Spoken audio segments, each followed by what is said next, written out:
social মিডিয়াটো বন্ধই কৰি দিব লাগে জুবিনদাৰ অভিনয়ো ভাল লগা নাছিলে সো জুবিনদাৰ অভিনয় তোমাৰ ভাল লগা নাছিলে গাঁৱৰ আনএডুকেটেড কিছুমান বোৱাৰী দেখা পাওঁ বা কিছুমান মতা মানুহ দেখা পাওঁ শেহতীয়াকৈ এটা বিতৰ্ক হৈছে সীমান্ত শেখৰৰ এটা গানক লৈ পেলাই সেইটো দেৱজিৎ বৰাৰ নে ৰাজীৱ শদিয়াৰ তাক লৈ কিছুমান আমি ভিডিঅ' ক্লিপ দেখি আছোঁ ফেচবুকত নিউজ চেনেলটো দেখি আছোঁ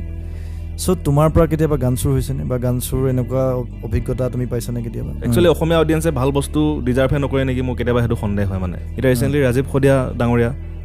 তেখেত ঢুকাই গ'ল তেওঁৰ নাম বাৰে বাৰে উচ্চাৰণ কিয় কৰি আছে মিডিয়াবিলাকে মৰ্মিতা মিত্ৰ এগৰাকী পশ্চিমবংগৰ কণ্ঠশিল্পী আৰু তেওঁ বৰ্তমান অসমৰ বিভিন্ন ধৰণৰ অনুষ্ঠানসমূহ পৰিৱেশন কৰি আছে আৰু এটা আমি ভিডিঅ' দেখা পাইছিলোঁ যে তেখেতে অসমীয়া অডিয়েঞ্চক কিবা দম দি থকা নিচিনা কিবা গালি পাৰা নিচিনা আমি এটা ভিডিঅ' তাত আমাৰ কাৰ শুদ্ধ কাৰ ভুল আমি নাজানো কোন শুদ্ধ কোন ভুল আমি নাজানো ৰশ্মিকা মণ্ডানাৰ কেৰেক্টাৰটো মোৰ বৰ ভাল লাগিছিলে অসম সাহিত্য সভাৰ দৰে এখন মঞ্চত তেখেতে অপমানবোধ কৰাটো সঁচাকৈ লজ্জাজনক নহয়নে